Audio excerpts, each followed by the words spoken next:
भी याद करूंगा जिन्होंने अलग भील प्रदेश की मांग रखी थी।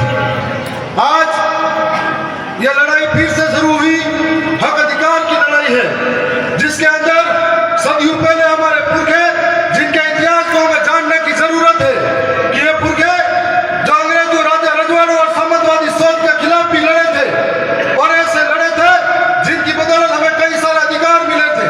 और आज उस लड़ाई को आगे लाने के लिए ये जो पीढ़ी है वो आगे आई है। भील प्रदेश की मांग कोई नई मांग नहीं है। 1818 से पहले भी मानगढ़ की पहाड़ी के अंदर गुरु गोविंद महाराज के नेतृत्व में लाखों लोग इकट्ठे हुए थे और भजनों के माध्यम से जन जागरण करते थे और उसके माध्यम से हमारे लोगों को इकट्ठा करके अलग भील प्रदेश की मांग रखी गई थी।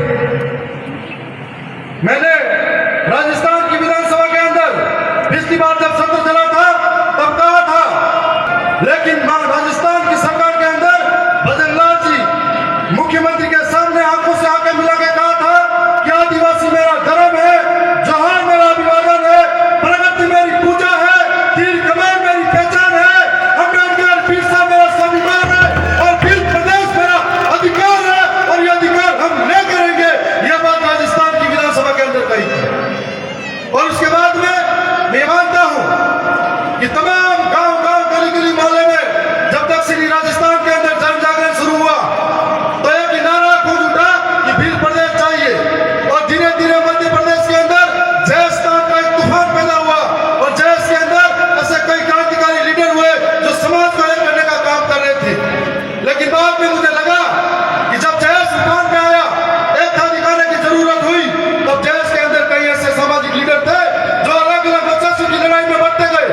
और इस सामाजिक लीडर ने यह नहीं सोचा कि जिस जमीन से हम उठे, जिन लोगों ने जिन आशा और विश्वास के साथ में हमें आगे लिया और जिस समाज के नाम पर पहचान बनाई और उस समाज का दामन छोड़ के अन्य लोगों के साथ में गए जब हमें अपनी जरूरत महसूस हुई।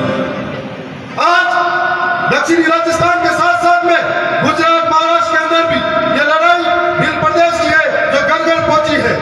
और दक्षिणी राजस्थान एक आईना है जिसको देखकर आज पूरे देश के आदिवासी एकजुट होने का कार्य कर रहे हैं।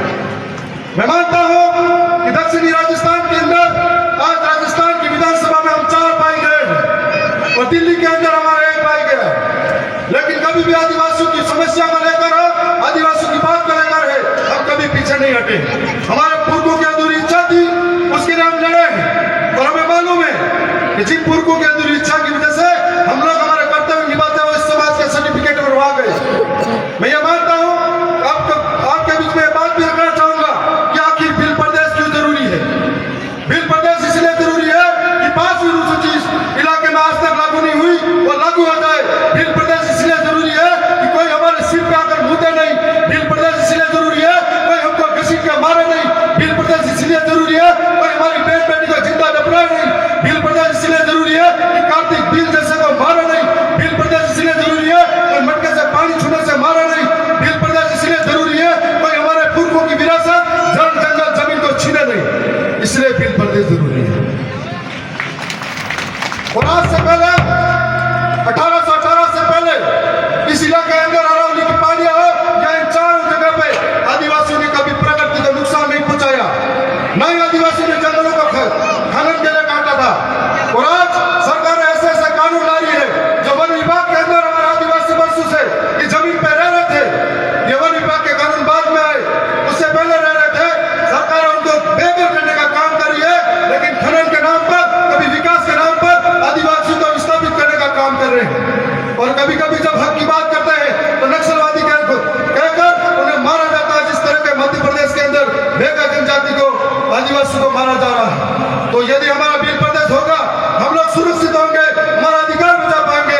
और भील प्रदेश तब बनेगा जब हर एक घर घर में बिरसा मुंडा पैदा होगा, हर एक घर घर में कालीबाई कलशवर पैदा होगी, ये विचार जिंदा होंगे, ये विचार पैदा होंगे, तब भील प्रदेश जरूर बनेगा।